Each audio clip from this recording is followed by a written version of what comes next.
In this video, we'll cover how to add navigation menus, including drop-down menus, also how to add your logo and other website information to both the header and the footer. So let's start by navigating to the Arcus backend. And you can see here I've added a few more pages for us to work with. Now to add these pages to the header navigation, we just want to go to Site Manager and Menus. Here on this page, we can select which menu we want to add it to, whether we want to add it to the header navigation or the footer navigation. In this case, let's add it to the header. And I'm just going to select all of our pages by clicking here and then click the plus button to add them to the header navigation. The next thing we might want to do is sort some of these pages around to display what's most important first and what might be secondary last. So I want to show the home page link first. And the next thing I want to show would be Shop, and then Deals, and then Services. And I'll show About at the end of the navigation. Now, if we navigate back to the front page and hit refresh, we can see that our menus come right in. So let's head back.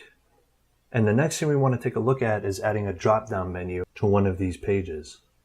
In this case, let's take a look at adding a drop-down to our Shop menu. To do so, just navigate to the menus here and hit Edit.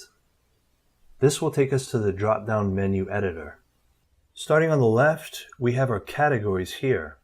Now, our categories are going to make up the links in the drop-down menu. Here on the right, we have the drop-down menu editor. On the upper right of the editor, we have all of the controls that we can use to edit our drop-down menu. And here in the body, currently, we have no content.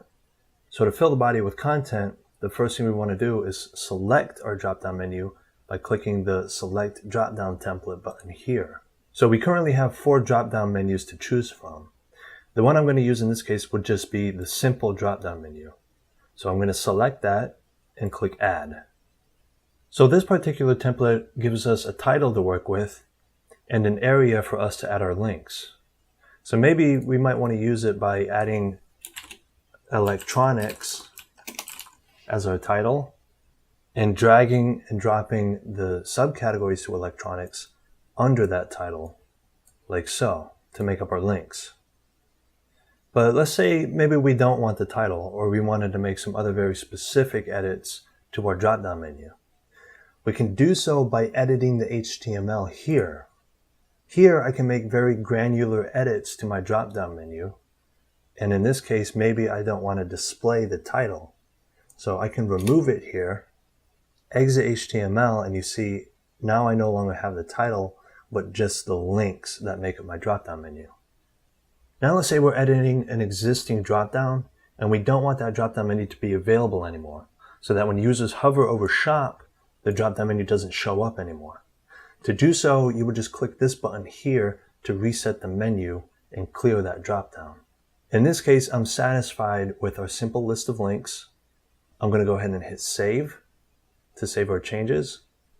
And then I'm going to navigate to the front, hit refresh, and you can see when we hover over Shop, our drop-down menu comes in and those links become available to us.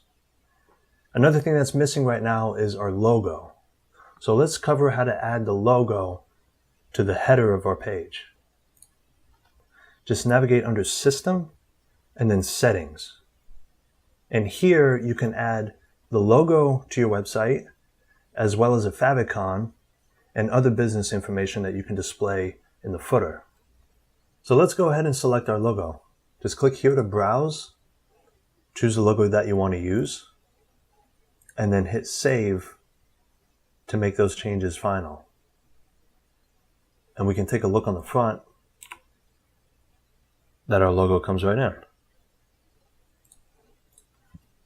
Next, let's add information related to our business. So the name of our company is GeekWorld. And for an address, we'll just use something like 321 Sunrise Avenue. For the city, we can say Boston, Massachusetts. For the zip, put some random number in there. Country code, US. The email that we'll use, we can use contact@geekworld.com. And for the phone number, we'll just put a blank phone number in there, just as a placeholder. Let's save that. Let's navigate back to the front, hit refresh, and you can see when we scroll down to the footer, our business information shows up. Here we have our phone number, the email address, and our location. Let's also add some of those navigation menus here in the footer as well. So let's go back to Arcus. We'll go to Site Manager, Menus, and instead of having the header selected, we'll select the footer. We'll select all of our links and then add them. And I'm going to go ahead and sort them here. I want to show the home page first, then Shop, Deals, and Services. Let's go ahead and take a look at how that shows up.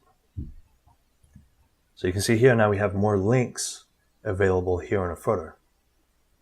Another thing to consider is maybe there's some details we don't want to display in the footer.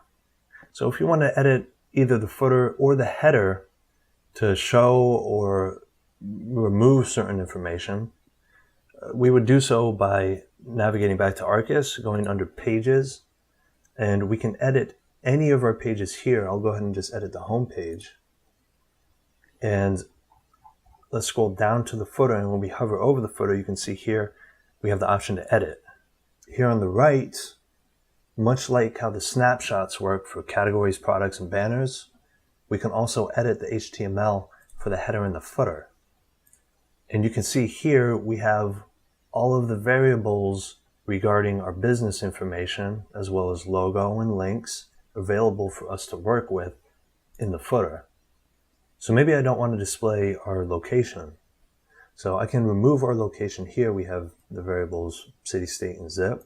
So I'll go ahead and remove this list item from there and then update and choose update footer. So now when we go to the front and hit refresh, you can see we're no longer showing our address information.